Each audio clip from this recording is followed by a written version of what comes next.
자, 오늘 말씀이, 제목이, 사도행전 1장 4장 1절에서부터 12절 말씀입니다. 자, 제목은, 증거 있는 신앙, 증거 있는 신앙이라는 제목으로 함께 말씀을 나누도록 하겠습니다. 증거 있는 신앙. 자, 우리가 지금 하나님이 지금 살아계십니다. 하나님은 살아계셔서 지금 현재 역사하고 계시죠. 역사 활동하고 계셔요. 그리고 하나님이 쉬지 않고 역사하실 뿐만이 아니라 성령도, 보혜사 성령도 역시 공일도 없이 또 역사하고 있습니다. 보혜사 성령도. 자, 이 증거 있는 신앙이라는 제목을 가지고 우리가 함께 말씀을 나눌 텐데, 이 하나님의 역사하신다는 사실과 성령의 역사한다는 사실을 놓쳐버리면 신앙생활이 종교생활이 돼버리죠. 종교생활. 그래서 하나님이 지금도 살아계셔 역사하시고 성령도 눈에 안 보이지만 역사하고 있죠. 그래서 이게 굉장히 중요한, 아주 중요한 내용입니다. 그래서 그렇다면 증거 있는 신앙, 제목이 증거 있는 신앙인데, 그럼 무슨 증거를 가져야 되느냐? 몇 가지 살펴보겠습니다.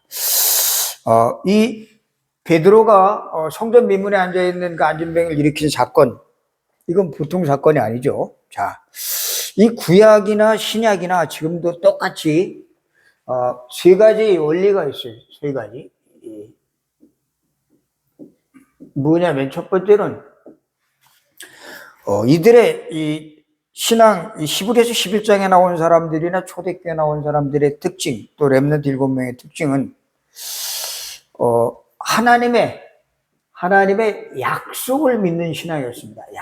하나님의 약속 그러면 뭐 성경 전체가 다 약속인데, 구약은 예수님 오시겠다고 하는 약속, 신약은 오셨다라고 하는 약속이죠. 자, 이 하나님의 약속을 사단이 자꾸 막습니다. 이걸 잊어버리도록, 그리고 이 약속을 전달하지 못하도록 이런저런 모양으로 막지요. 그래서 이 사단의 전략을 완전히 예수 그리스도가 오셔서 십자가에 죽으시고 그리고 부활하심으로 말미암아 완전히 사단의 전략을 완전히 다 폭로시켜 버렸습니다. 그래서 이 하나님의 약속, 그러면 약속 중에 가장 중요한 약속이 어디 나오냐면 창세기 3장 15절에 나옵니다. 내가 너로 여자 원수가 되게 하고 너의 후손도 여자의 후손과 원수가 되게 하리니 여자의 후손은 네 머리를 상하게 할 것이요 너는 그의 발꿈치를 상하게 할 것이니라. 이거는 하나님이 아담과 하와가 범죄하자마자 준 첫 번째 약속, 그걸 원시복음이라고 하죠. 원시복음. 이 약속을 마귀는 자꾸 잊어버리도록 만들어요. 그래서 아담과 하와의 그 후손 가인과 아벨이 가인이 약속을 잊어버리고 예배를 드렸는데 그 예배를 하나님이 안 받았죠. 왜? 이 약속을 잊어버린 채 정성을 다해서 예배를 드렸는데 그 예물을 받지 않으셨다라고 히브리서에 기록되어 있습니다. 자, 그러면 아벨은 이 약속을 붙잡고 드린 예물이 바로 피의 제사를 드렸습니다. 이 예물은 하나님이 받으셨죠. 히브리서 11장 4절에 예물이 증거하느니라. 그 예물이 증거하느니라. 그래서 구약에는 예수님이 육신적인 모습의 예수님이 오시기 전이었지만 이미 예수님은 계셨죠. 그래서 창세기 1장 26절에 보니까 우리가 우리의 모양대로 사람을 만들자 해서 우리라는 그 복수 단어가 나오죠. 그것이 바로 성부, 성자, 성령, 삼위 하나님을 얘기하는 겁니다. 그래서 삼위 하나님, 성삼위 하나님. 성삼위 하나님이 계셨는데 영세전부터 계신 이분들이 인간을 만들 때에 하나님의 형상대로 우리 인간을 만드시고, 그리고 우리 인간에게 아주 귀중한 약속, 창세기 2장 17절, 선악을 알게 하는 나무의 실과는 먹지 말라. 먹는 날에는 반드시 죽는다. 라는 약속을 주셨는데, 이 약속이 누가? 사단이 완전히 이걸 파괴시켜버렸어요. 어떻게? 선악과를 따먹는 창세기 3장 1절에 6절에 선악과 따먹는 그 사건으로 말미암아 이 인간이 하나님과 관계가 끊어진 것을 우리가 잘 알죠. 자, 그런데 이 아담도 그렇고 이 아벨도 그렇고 노아도 그렇고 우리 성경에 나타난 구약에 나타난 창세기에 나타난 그 아브라함, 이삭, 야곱, 요셉 이 모든 사람들이 모세 이런 모든 사람들이 전부 그들이 꼭 붙잡고 있었던 것이 이 하나님의 약속 속에 들어있는 복음을 붙잡고 있습니다. 복음은 구약에 이미 복음이 나와 있죠. 복음이 이미 구약에 이미 복음이 이렇게 창세기 3장 15절에서부터 계속 나옵니다. 이것이 복음이. 그래서 이 사람들은 그런 얘기를 하죠. 율법을 지켜야지 되지 않느냐라고 하는데 율법 이전에 먼저 복음이 있었다는 것. 복음은 먼저 있었죠. 율법 이전에. 율법이 먼저냐 복음이 먼저냐 그러면 복음이 확실히 먼저라는 것을 우리가 놓치면 안 되죠. 복음. 그래서 율법은 시내산에서 모세가 하나님의 십계명을 받을 때 받은 것이고 율법은 사실은 하나님의 율법을 모세에게 주신 이유는 그 이스라엘 백성들이 이 언약을 잊어버리고 심각한 죄악에 빠진 모습들을 진단하려고 그것을 다시 그들의 죄 짓는 모습을 진단하게 하기 위한 그런 진단서죠. 율법은. 그러면 진단은 하지만 답이 없잖아요. 그 답이 바로 복음입니다. 복음. 그래서 이 복음을 미리 주신 것이라는 사실을 우리가 알아야 되는데 이걸 이 초대교회의 베드로와 또 그리고 120명의 성도와 그리고 그때 당시에 복음을 전했던 그 7 집사 이 사람들은 철저하게 이 약속을 붙잡고 있었던 거예요. 붙잡고 있었어요. 그래서 바로 이 약속했던 이 창세기 3장 15절의 주인공 그가 바로 출애굽기 3장 18절에 피 흘려 죽으신 바로 예수 그리스도 6월절 어린 양의 제물이라는 사실을 그들이 알고 있었고 그리고 이 6월절 어린 양의 제물 대신 이분이 온 이스라엘 백성들에 이걸 다 알려줬는데 이게 또 세월이 지나가면서 또 잊어버려. 그럴 때 이사야 선지자를 통해서 이사야 7장 14절 보라 처녀가 잉태해 아들 낳으리니 그 이름을 임마누엘 하랴. 동정녀 몸에서 출생할 자를 또 알려준 것을 보게 되죠. 그래서 이 구약에 있는 사람들도 아직 오시지는 않았지만 그리스도를 믿었고 그리고 신약에 있는 사람들은 그 말씀하신 그 하나님의 말씀대로 사실적으로 육신으로 오신 예수 그리스도를 믿었던 그 사람들이 바로 증거 있는 신앙을 가지고 있던 사람들입니다. 그래서 이 증거 있는 신앙이라고 하는 이 사실은 굉장히 중요해요. 그럼 우리에게 증거는 어떤 것을 우리도 갖고 있어야 되냐? 마찬가지로 이 하나님의 약속, 복음, 예수가 그리스도라는 이 비밀, 그리고 그가 바로 피 흘릴 것이고 그가 육신의 몸으로 오실 것이고 그가 십자가에 죽으시고 그가 부활할 것이라는 이 복음의 비밀을 우리가 이 말씀을 붙잡고 있는 것, 이걸 가지고 있어야 우리가 증거 있는 신앙생활을 하고 또 많은 사람들을 살릴 수 있다는 사실을 성경 우리에게 말해주고 있습니다. 자, 그러면 또 한 가지 구약이나 신약이나 똑같이 우리가 적용해야 될 원리가 있는데 또 한 가지는 구약의 사람들은 그리고 초대교회 사람들이 하나님의 복음의 약속을 붙잡고 있었고 또 하나는 예수님이 오신 그 약속대로 오신 그 예수님이 누구냐를 알고 있었습니다. 예수님이 누구냐. 우리가 이 증거 있는 신앙생활을 하려면 예수가 누군가를 분명히 우리가 알아야 됩니다. 약속하신 이 예수, 이분은 하나님의 말씀대로 오신 분인데, 말씀의 성취자로 오신 분이죠, 성취자. 그러니까 하나님의 말씀은 어김없이, 지금도 성취된다는 사실을 우리가 붙잡아야 신앙의 힘이, 확신이 생길 수 있다는 사실을 우리에게 확인해 주고 있죠. 자, 이 예수님이 오셨습니다. 예수님이. 다시 말하면 보이지 않는 하나님이, 보이지 않는 말씀으로 하신 보이지 않는 하나님이 보이는 인간의 모습을 입고 오신 분이 바로 예수님이죠. 오셔서 이분이 뭘 하셨죠? 이 약속의 말씀대로, 구약의 약속의 말씀대로 피 흘릴 것이다. 그리고 동정녀 천형을 출생할 것이다. 그리고 그가 십자가 죽을 것이다 하는 그 모든 약속을 이분이 오셔서 성취. 어디서? 십자가에서. 그러면서 말씀하십니다. 요한복음 19장 30절에 내가 다 이루었다. 다 끝냈다. 뭘? 우리의 문제, 인간의 가장 본질적인 문제, 그게 성경은 말하고 있죠.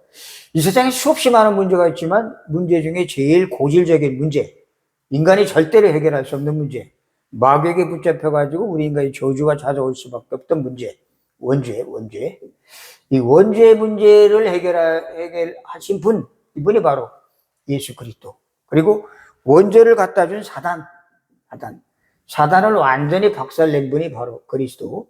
그리고 완전히 길이 끊어져서 방황하는 인생들에게 길을 열어주신 분이 바로 그리스도라는 사실을 십자가를 통해서 완벽하게 보여주신 이 예수님께서 요한복음 16장 28절에 말하고 있습니다. 뭐라고? 예수님이 내가 아버지에게서 와서 내가 아버지께로부터 와서 세상에 왔고, 어떤 세상? 이 타락한 세상, 혼돈과 공허와 흑암이 가득 찬 세상에 와서 내가 아버지께로 나와 세상에 왔고 다시 세상을 떠나서 아버지께로 가노라. 왔다가 갔어요. 자, 말씀의 주인공이 왔다가 갔습니다. 왜 오셨을까요? 잠깐 33년 동안이라는 세월을 사시다가 가셨는데 이 세상을 요한복음 3장 16절에 보니까 하나님이 세상을 이처럼 사랑하사 독생자를 주셨으니 이는 저를 믿는 자마다 멸망치 않고 영생을 얻도록 하게 하렵니다. 그렇습니다. 세상을 구원하려고, 세상의 모든 흑암의 세력에 붙잡혀 있는 사람들을 건지려고, 살리려고 이분이 오셔서 십자가에 죽으시고 부활하시고 성령으로 우리와 함께 하신 그 사건을 가리켜서 우리는 그리스도 사건이라고 합니다. 그리스도가 예수가 그리스도 되려면 반드시 조건을 갖춰야 되는데 원죄 문제를 해결해야 되고, 그리고 사단의 손에서 우리를 건지셔야 되고, 그리고 하나님 만나는 길을 열으셔야 되는데 선지자, 제사장, 왕, 이 세 가지 일을 완벽하게 이루신 분이 바로 육신의 몸을 입고 오신 예수 그리스도라는 사실을, 이거를 초대교회 사람들은 이 예수가 누군지를 확실히 알고 있었습니다. 우리도 마찬가지예요. 지금 이 예수가 어떤 분인지 확실히 우리가 알고, 그리고 하나님의 약속의 말씀, 그 구약과 신약 속에서 우리에게 꼭 주시려고 하는 이 복음의 내용을 정확하게 내가 붙잡고 이걸 전달한다면, 그 베드로가 사도행전 3장에 나타났던 안진뱅이를 일으켰던 그런 똑같은 사건이 지금도 여전히 우리 삶 속에서 일어난다는 사실을 우리에게 확인시켜주고 있습니다. 자, 그래서 이 부활, 이 굉장히 중요하죠. 부활. 만일 부활이 없다면 십자가에 죽는 거는 누구나 죽을 수 있어요. 왜? 그때 당시에도 예수는 좌우편에 있던 강도가 십자가에 같이 죽었으니까. 이 십자가에 죽는 건 누구나 죽을 수 있지만 문제는 부활이죠. 부활. 만일 이 그리스도가 부활하지 않았다면, 이 십자가에 죽은 이분이 부활하지 않았다면 우리는 여전히 죄 가운데 있을 것이다 라고 고린도전서에 말하고 있고, 또 이분이 부활하지 않았다면 우리 믿는 것은 또 헛것이다. 우리 믿는 것 다 헛것이다. 이 믿음이 헛것이라면 정말 이건 큰 낭패. 그러면서 말합니다. 여전히 죄 가운데 있을 것이고 믿음은 헛것이고 너희가 전파하는 것 전부 거짓이다. 거짓. 우리 전도하는 것. 그래서 이 복음에는 반드시 예수님이 인간의 몸으로 오셔야 되고, 그리고 그가 반드시 죽으셔야 되고, 그리고 그가 반드시 살아나셔서 지금 살아계시다는 사실을 우리가 전달하기 시작할 때에 어둠 속에 그리고 고통 속에 붙잡혀있는 자들이 해방을 얻고 눌림 가운데 있던 자들이 참 누리는 감사의 축복 속으로 들어오게 된다는 사실을 우리에게 보여주고 있죠. 자, 세 번째로는 세 가지 원리 가운데 세 번째 원리는 뭐냐? 확실한 증거를 가지고 이들이 전했는데, 복음을 전했는데, 이 4장 2절에 보니까 예수 안에 죽은 자의 부활이 있다고 백성을 가르치고 전하는 것을 싫어했다 그럽니다. 누가? 사도들이, 제사장들과 성전 맡은 자와 사두개인들이 이걸 싫어했어요. 싫어하고 이걸 아주 극구 반대했습니다. 그런데 이 베드로와 그 120명 그리고 12명의 사도들은 이거를 가는 곳마다 이 얘기를 했어요. 이야기. 다른 얘기 안 했어요. 이야기만. 예수가 바로 그리스도다. 그 예수가 바로 지금 살아계시다. 너희들이 십자가에 죽인 예수를 하나님이 죽음에 놔두셔서 다시 살리셨다라는 얘기를 계속 반복해서 이 얘기를 했습니다. 그러면서 말합니다. 이 베드로가 바로 이 예수 때문에 우리 인생이 완전히 운명에서 저주에서 빠져나올 수 있는 길을 찾았다라고 말하면서 그 대제사장들과 성전 맡은 자들 그리고 그 율법사들 서기관들에게 이 복음을 아주 과감하게 전한 것을 보게 됩니다. 10절에 보니까 너희와 모든 이스라엘 백성들은 알라 너희가 십자가에 못 박고 하나님의 죽은 자 가운데 살리신 나사렛 예수 그리스도 이름으로 이 사람이 건강하게 되어 너희 앞에 섰느니라 하면서 안진병에 일어난 사건 그건 내가 능력이 있어 된 게 아니다. 이 예수 그리스도 하나님이 죽은 자 가운데 살릴 수밖에 없었던 그 예수 그리스도를 통해서 그 이름을 전했더니 그가 건강하게 되어서 너희 앞에 섰다라고 아주 확실한 그러한 그 증인의 신앙 모습을 증거한 모습을 보게 됩니다. 자, 그러면 지금 우리가 세 번째로 또 한 가지 알아야 될 것은 이 하나님 말씀으로 우리에게 약속을 주시고 그리고 예수님은 그 말씀을 성취하시고 그리고 또 한 가지 우리는 기억해야 될 성령은 지금 이 예수 그리스도의 이름을 부르는 자들을 통해서 지금 역사한다는 사실을 이들은 알았습니다. 베드로와 그 사도들이 알았고 그리고 말씀대로 된다는 사실, 말씀대로. 그래서 이들은 아주 확신이 있었죠. 확신. 처음엔 베드로도 이걸 모르니까 도망 다니고 그랬었는데 이 확신을 갖고 나니까 예수께서 가시면서 하신 말씀에 내가 가는 것이 너에게 유익하다. 왜? 내가 가야 너에게 성령을 보내주겠다라고 약속하신 그 약속 그대로 이들이 약속을 붙잡고 사도행전 1장에 보니까 이들이 기도하기 시작을 했죠. 기도하면서 1장 3절 8절 보면서 14절에 전혀 기도에 힘썼더니 어떤 일이요?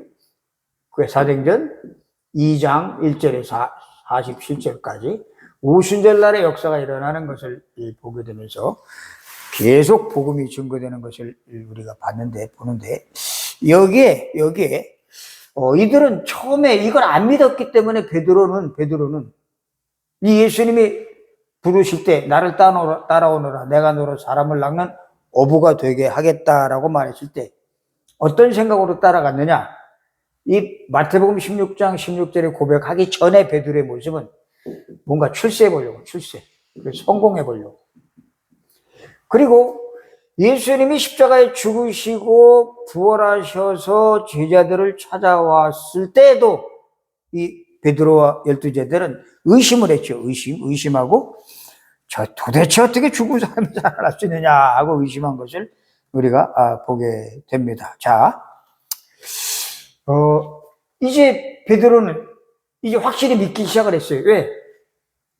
전혀 기도에 힘쓰니까, 오직 기도 속에 들어가니까, 이 믿음이 성령의 역사니까, 과거에 예수님을 부인하고, 저주하고, 도망갔던 그 베드로가, 그리고 예수님께서 요한은 물로 세를 베풀었지만 너희는 몇 날에 못되어 성령으로 세를 받을 것이라 라고 말씀하실 때에 그 제자들이 묻습니다.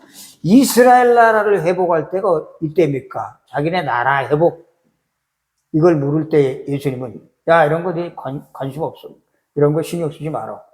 오직 성령이 너에게 마시면 내 권능받고 땅끝까지 증인 될 것이다. 증거 있는 신앙을 갖게 될 것이다. 라고 말할 때에 이 베드로가 그때부터 생각이 바뀌기 시작합니다. 그래서, 그 부활의 주님이 나타나셔서 감람산에서 40일 동안 그들과 함께 하나님 나라의 일을 말씀하시면서 이 사실을 알려줄 때에 그때부터 눈이 띄기 시작, 영적인 눈이 띄기 시작하죠. 그러면서 그들이 약속을 붙잡고 전혀 기도에 힘썼더니 어떤 일이? 오순절날의 역사가 일어납니다. 오순절날.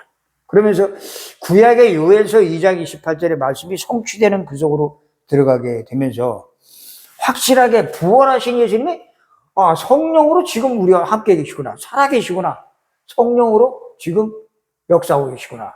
하는 것을 그들이 체험하게 돼요. 체험. 우리가 전도자들이기 때문에 우리는 이제 이 하나님의 역사와 또 성령의 역사를 우리가 이 사도행전에 나타난 이 제자들의 모습을 보면서 우리도 이걸 다시 한번 확인하면서 내 것으로 만들어가는 그런 작업을 해야 할 것입니다. 자, 그래서 이 2장에 보니까 이 오순절날의 역사를 체험하고 난 다음에 3장에 가니까 어떤 일이 벌어지느냐? 성전 미문에 앉아있는 안진뱅이를 고칩니다. 미문.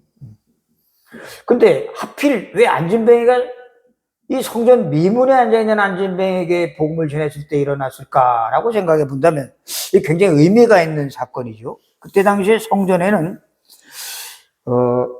구약을 알고 있는 사람들이, 말씀을 알고 있는 사람들이 들락거리면서 예배를 드렸습니다. 말씀을 갖고 있는 사람들. 근데 이들은 이 세 가지 원리를 정확하게 알지 못했어요. 하나님의 말씀을 믿는다고 하면서도 율법에 치우쳐 있었고, 율법.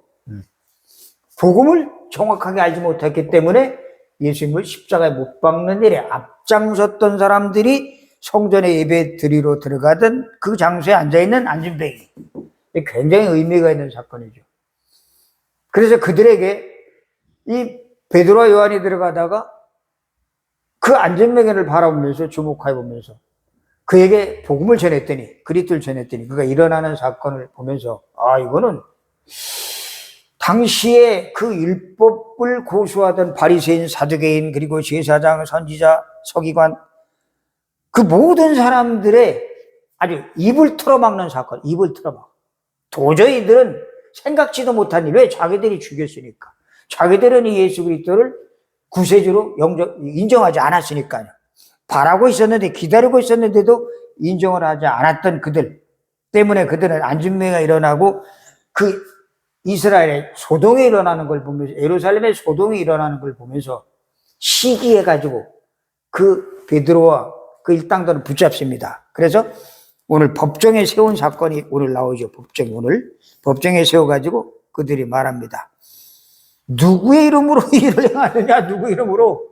왜 이 일을 행하느냐? 하고 그들이 이 베드로를 놓고 막 손가락질하면서 막 지탄을 합니다. 정죄를 합니다. 정죄. 자, 법정에 세웁니다. 그리고 네 권세와 네 이름으로 이것을 하느냐? 하고 말하자 베드로가 말합니다. 10절에 너희와 너희 모든 이스라엘 백성들은 알아라. 너희가 십자가에 못 박고 하나님이 죽은 자 가운데 살리신 나사렛 예수 그리스도 이름으로 이 사람이 건강하게 되어 너희 앞에 섰느니라. 십자가에 못 박은 그 예수, 누가? 하나님이 살렸다. 하나님이 살리셨다. 그 살리신 그 예수, 그 이름을, 그 나사렛 예수 그 이름을 이 안진뱅이가 듣고 그 사람이 건강하게 일어났다. 할 말이 없어요. 할 말이.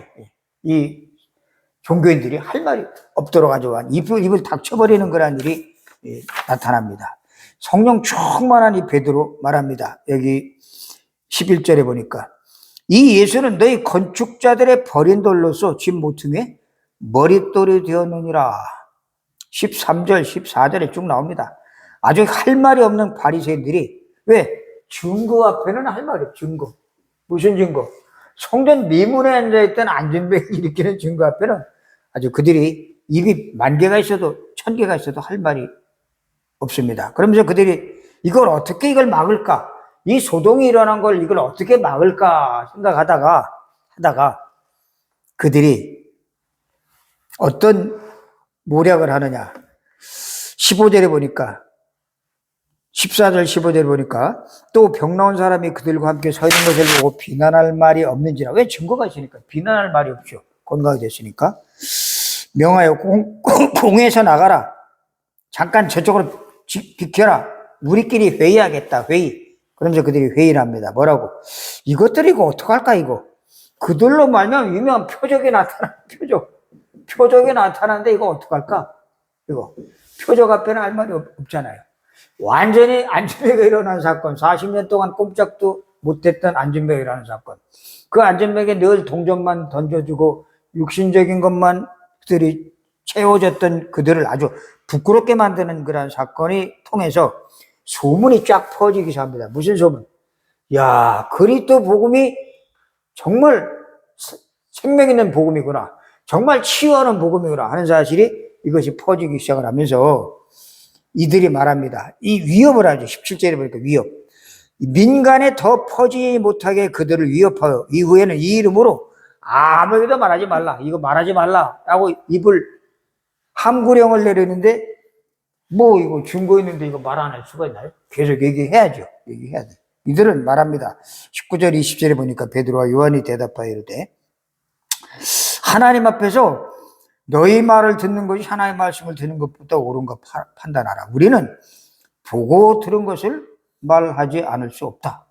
라고 아주 확신 있게 얘기하면서 12절에 보니까 다른 일에서는 구원을 받을 수 없는 천하 사람 중에 구원을 받을 만한 다른 이름을 우리에게 주신 일이 없다고 말합니다. 자, 그러면 우리가 이제 이런 증거 있는 신앙을 가지고 이 경주 지역을 다민족과 렘넌트들 또 그리고 종교인들, 율법에 빠진 자들, 낙심한 자들 살리려면 우리가 준비해야 될 거 있죠. 우리가 준비해야 될 것. 뭘 준비해야 되느냐? 여기 이 베드로와 그 120명의 성도들이 하나같이 그들이 마음 쏟은 것이 뭐냐면 십자가에 죽으시고 부활하신 예수께서 약속하신 약속, 성령의 충만을 받으라고 하는 그 약속을 붙잡고 기도했습니다. 기도. 우리의 기도의 망대를 쌓는 것이 굉장히 중요하죠. 우리가 여기서 할 것은 이 기도의 망대를 우리가 쌓아나갈 때에 이곳이 기도의 망대를 통해서 이 플랫폼을 통해서 이 장소 플랫폼 이걸 통해서 많은 사람들 하나님 붙여주실 것입니다. 물론 우리가 찾아도 가야 되고 해야 되지만 기도를 통해서 하나님이 시공을 초월하는 역사가 일어나기 때문에 하나님은 이 플랫폼, 이 장소를, 이 살리는 교회 장소를 통해서 하나님이 사람을 붙여주시고 그리고 그 붙여진 사람들에게 이걸 얘기해요. 세 가지 원리. 하나님은 약속 말씀 속에 복음을 우리에게 주셨다. 그 복음의 주인공이 예수 그리스도다.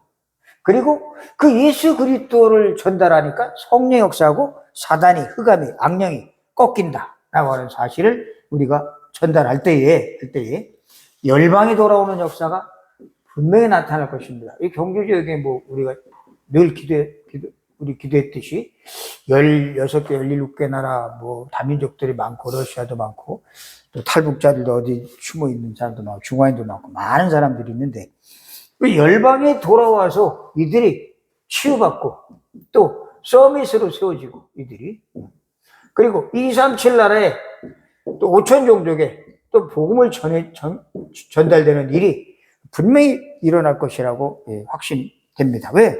이거 하나님 우리 주신 약속이기 때문에. 이거 하나님이 해놓으신 일이기 때문에. 우리가 할 거는 아무것도 없죠. 다 이루어놓으신 것이니까.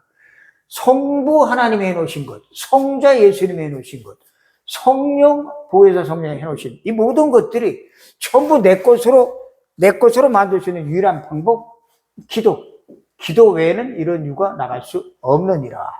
기도하는 곳에 가다가 제9시 기도하는 시간에 기도처를 찾아가다가 일어난 사건. 뭐 그 이후에도 계속 이 기도의 역사가 나타나는데 이 이후에 이제 바울이 사도행전 13장 또 16장 또 19장에 보면 베드로 이후에 바울이 등장할 때에 그가 이 12명의 사도들과 예수님이 있었던 그 속에 함께 있었지는 않았지만 그 바울이 이 베드로와 그 12명보다 더 큰 일을 할 수 있었던 이유, 바로 이 사도행전 2장에 나타났던 1장에 나타났던 이 14절 마가다락방의 성령 충만한 역사 속으로 누가 바울이 들어갈 수 있는 기도의 망대를 가지고 있었기 때문에 그렇습니다. 그래서 바울은 이 기도의 망대를 너무너무 중요하게 여겼다는 사실. 그래서 바울은 가는 곳마다 5명 팀을 만나면 그 팀끼리 또 기도의 망대를 먼저 쌓고, 그리고 나서는 그 시스템, 중요한 그 시스템을, 기도의 시스템을 가지고 현장에 들어가서 만나는 사람들에게 성령의 역사를 얘기한 것을 우리가 보면서, 이 말씀 붙잡고 기도하는 것, 언약 붙잡고 기도 속에 들어가는 것, 이게 우리가 모든 것 할 일이다. 이것을 위해서는 순간순간 주변의 사람들이 시험을 또 줄 수도 있고 핍박이 올 수도 있죠. 그리고 또 여러 가지 많은 요동도 소동도 일어날 수가 있어요. 그러나 절대 흔들릴 필요 없이, 그렇다, 이 3가지 원리 속에 우리가 지금 들어와 있다, 내가 증거 있는 이 신앙을 가지고 앞으로 이 경주직을 살릴 것이다 라는 각오를 가지고 우리가 움직여 나간다면 다 지나가는 것이다. 시험, 핍박, 요동 다 지나가는 것이다. 그리고 어떤 일이 있어도 땅끝까지 복음이 증거된 이후에야 끝이 온다고 약속하시고, 예수님은 다시 구름을 타고 가신 대로 다시 오시리라고 약속하신 그 마지막 약속이 이루어져야 되기 때문에 우리가 이 성경에 나타난, 구약과 신약에 나타난 이 3가지의 중요한 원리를 붙잡고 우리가 기도해 나간다면 하나님께서 분명히 이 교회뿐만이 아니라 이 지역과 이 경북 지역을 살리는 어마어마한 역사가 분명히 나타날 것을 확신합니다. 그래서 이 축복 속에 이미 우리가 들어왔다는 사실을 기억하면서 오늘도 이 은혜가 이 많은 지역 사람들에게 넘치는, 그래서 그들이 하나님 앞으로 돌아오는 역사가 일어나게 해달라고 우리 함께 합심해서 같이 기도하겠습니다. 하나님 아버지, 은혜를 감사합니다. 오늘도 하나님께서 살아계셔서 지금 우리에게 어마어마한 축복의 현장으로 우리를 인도하심을 감사합니다. 주님, 지금 주님이 말씀으로 살아 역사하시고, 그리고 예수 그리스도께서 아버지 하나님 지금도 살아서 그 이름을 부를 때에 모든 흑암이 꺾이고 저주와 그리고 죄악과 그리고 아버지 하나님 사단이 완전히 무너지는 것을 우리에게 확인시켜 주심을 감사합니다. 이 약속 붙잡고 우리가 나갈 때에 모든 아버지 하나님 열방이 돌아오고 흑암이 꺾이고 눌린 자들이 자유를 얻고 해방을 얻는 귀한 은혜의 역사가 임하게 도와 주시옵소서. 아버지 하나님 은혜를 감사합니다. 영광 받아 주시옵시고 앞으로 이 교회를 통해서 많은 하나님의 역사를 체험하게 도와 주시옵소서. 감사하며 예수 그리스도 이름으로 기도드립니다. 아멘. 우리 주기도문으로 마치겠습니다. 하늘에 계신 우리 아버지여, 이름이 거룩히 여김을 받으시오며 나라의 몹시며 뜻이 하늘에서 이루어진 것 같이 땅에서도 이루어지이다. 오늘날 우리에게 용할 양식을 주옵시고 우리가 우리에게 죄 지은 자를 사하여 준 것 같이 우리의 죄를 사하여 주옵시고 우리를 시험에 들게 하지 마옵시며 다만 악에서 구하옵소서. 대개 나라와 권세와 영광이 아버지께 영원히 있사옵나이다. 아멘. 네, 수고하셨습니다.